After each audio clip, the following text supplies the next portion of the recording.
విచిత్రమైన టైటిల్స్తో సంక్రాంతికి రావడం, భారీ బ్లాక్ బస్టర్ హిట్ కొట్టడం అనిల్ రావిపూడి ఈ మధ్య రొటీన్ అయిపోయింది. సంక్రాంతికి వస్తున్నాం టైటిల్ పెట్టినప్పుడు ఇదేం టైటిల్ రా బాబు అని అప్పట్లో అందరూ తిట్టారు. చివరికి ఆ సినిమాకే 300 కోట్ల గ్రాస్ వసూళ్లను అందించారు జనాలు.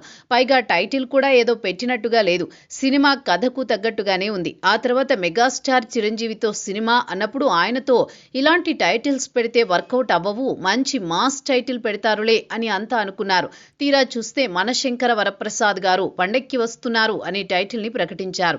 ఈ టైటిల్ పెట్టినప్పుడు మెగా అభిమానులు సోషల్ మీడియాలో అనిల్ రావిపూడిని ట్యాగ్ చేసి పిచ్చి పిచ్చిగా బూతులు తిట్టారు.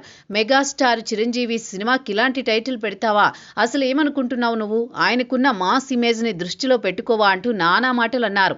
చివరికి ఆ సినిమాతో సెన్సేషనల్ కంబ్యాక్ ఇచ్చారు చిరంజీవి.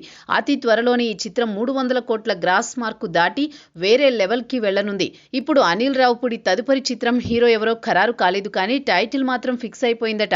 ఏంది వెంకీ సంగతి, అదిరిపోద్ది సంక్రాంతి అంటూ మనశంకర వరప్రసాద్ గారిలో చిరు వెంకీ కలిసి డ్యాన్స్ వేసిన సాంగ్ ఎంత పెద్ద హిట్ అయిందో ప్రత్యేకించి చెప్పనవసరం లేదు.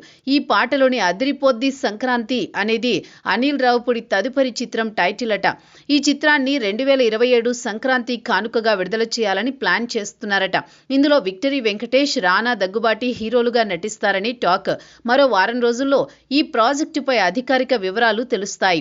ఈ చిత్రం దిల్ రాజు బ్యానర్లో తెరకెక్కనుంది. అయితే సంక్రాంతికి వస్తున్నాం సీక్వెల్ ప్లాన్ ని ప్రస్తుతానికి పక్కన పెట్టినట్టు తెలుస్తోంది. ముందు ఫ్రెష్ సబ్జెక్ట్ తోనే సినిమా చేస్తాడట అనిల్. మరి వచ్చే సంక్రాంతికి మరో విచిత్రమైన టైటిల్ తో రాబోతున్న అనిల్ రావిపూడి ఎంత మేరకు సక్సెస్ అవుతాడో చూడాలి.